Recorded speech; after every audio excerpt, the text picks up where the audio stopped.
Welcome to BitBoy Crypto, the people's channel. Guys, tonight, I'm going to talk about a couple things. We'll start with a little bit of a market watch. We've got Bitcoin coming in right now at right about $17,000. Ethereum, I think, is about $12.64, somewhere thereabouts. It's been a mostly slightly red day on the market, with a couple of coins actually posting some gains, including Litecoin with almost 5% gain today. Now let's check out the top two stories of the day. Number one, is it time to go all in on Bitcoin? Well, I would tend to believe the answer to that question could potentially be yes. We've been discussing, for the last couple of weeks, how we're now in the time frame for when we should see Bitcoin bottom, right? And so the fact is, I need some better lighting. That's what I need. Let me stand under the light. Look at that. Look how good I look now. Look how good I look. But the point is that we've been looking at where's the bottom for this thing. We've been preaching this time frame in between, November 28th and December 15th. This is the prime range when we should see Bitcoin bottom. Now, we saw Bitcoin probably bottom, I think, around the 12th or 13th. I don't have the exact date for that. But if Bitcoin's bottom was 15,200, it was still after the midterm elections, but not in this real hot zone where we should expect it to be. If just as trading goes down, we can still see more downward action. The contagion could spread a little bit further. But in my opinion, I think it's reasonable to think at this point that we have bottomed as Bitcoin is showing strength around $17,000. We really need Bitcoin to go up probably to 18, 19, and then of course get over 20. And I think once it gets over 20, we can start really, thinking about the fact that that was the bottom. Now, you look what happened in 2018 when the price dropped from about $7,000 very quickly all the way down to 3,200, and then it took a couple months for it to recover. It recovered back to the spot where it had been hanging out. So it was hanging out around 6 to 7K forever, bottomed to 3,200, came back up, and then hung out around $6,000, $7,000 for pretty much not all of 2019, but for the most part, all of 2019, with a few exceptions, including the summer pump. So what does that mean for us now? That means that right now we saw Bitcoin drop down to 15,200. And now it's recovered up to 17, but it still is not at that hangout spot yet. We really need Bitcoin to get back up to over $20,000, because in between 20 and 21 was where it was hanging out most of the year, if you guys remember correctly. Or at least since we really called this a bear market at the end of April or middle of April. So that's what I expect. I do expect Bitcoin to bounce back up. Now, none of this is guaranteed. None of this is financial advice. I'm just telling you what I think. And we've been pretty dead on. A big mistake that I made on this channel was saying it's definitely. We're done with definitely. We're just telling you what we think is going to happen. So, now, how long is that going to take for it to bounce back up there?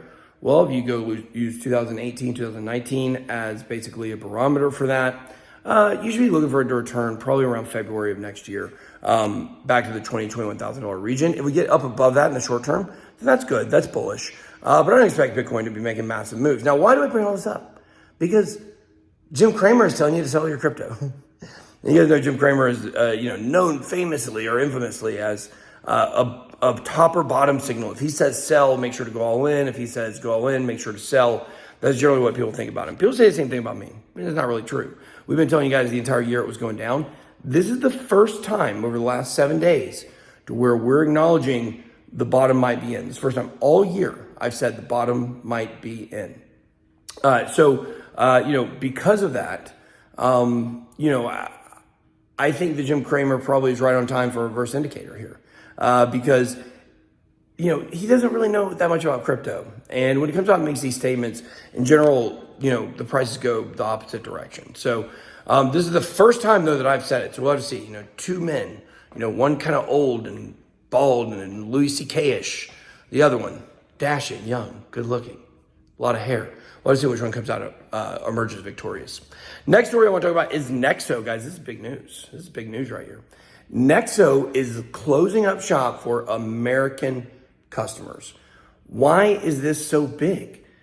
Because the reason they cited was the lack of regulatory clarity provided by the SEC. Guys, this is going to continue to happen. We're going to continue to move more and more of these companies offshore and no longer able to be used by Americans, because Gary Gensler's not doing his job, guys. This is what this boils down to once again. Gary Gensler is not doing his job. And I will tell you, from what I'm understanding about the hearings next week, the SEC and Gary Gensler is going to be prime time, front and center in these hearings. I don't think he's going to necessarily be at the hearings. Here's what I predict is going to happen. Next week, when these start, and I've been telling people this, look, I know Maxine Waters, not personally, but I know her through some, I know her through, I cannot speak. Basically, I know people that know her. There you go. She's pissed. She's so mad at Sam. Yes, she took political donations from him. Yeah, obviously. Who says that political donations? Do you think Maxine Waters knew that it was a scam? Do you think she knew that it was insolvent? Some people brought up the fact that, she basically helped them with the regulator in the Bahamas. I don't know anything about that. But what I'll tell you is she wants to distance herself from Sam because she's pissed. She's out for blood in this one. And so she's in charge of Senate Bank Finance Committee. So be ready. These hearings are going to be popping next week. But what's going to happen is they're going to have the SEC be front and center. Gary Gensler front and center, his lack of clarity, his lack of, now we have another more fuel for the fire as Nexo is left because of lack of clarity.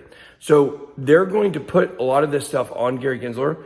And then in the next round of hearings, which will probably be in January, if I were to guess, probably not finish those out in December. I think after they do this hearing, they'll probably be mostly all they do in Washington until, January rolls around. They're going to call Gary Gensler back in. They're going to call Gary Gensler and they're going to call the SEC to the carpet, and they're going to have to come and defend their actions. Remember this, Gary Gensler, a man that not one person in the entire crypto industry trusts outside of Bitcoin maximalists, right? Because Bitcoin maximalists, they love him because he doesn't do anything with Bitcoin and he goes after all the other coins. So Bitcoin maximalists love him because they have kind of a, motivation to like him, to tear down the rest of crypto. It pumps their bags. For the rest of us who really like the idea of decentralization and multiple coins and being able to choose, right? Choice, we like that. He has not done anything for us. And when you look at the XRP case, such overreach. Of course, it was started by Jay Clayton, of course, William Hemman, another notorious character in this saga. All three of these guys, Jay Clayton, William Hemman, and also Gary Gensler, have all played a role in throwing XRP under the bus, and they're all going to lose. And hopefully they get held accountable. Gary Gensler's position to become the Treasury Secretary. If Gary Gensler becomes the Treasury Secretary, our country is sunk. He has no idea what he's doing at the SEC. No one likes working for him. He's got a revolving door going underneath him. No one in crypto trusts him. So how will we expect this guy to be able to win the trust of the people as the Treasury Secretary? Not that Janet, Yellen is doing much better. Now, here's a great question.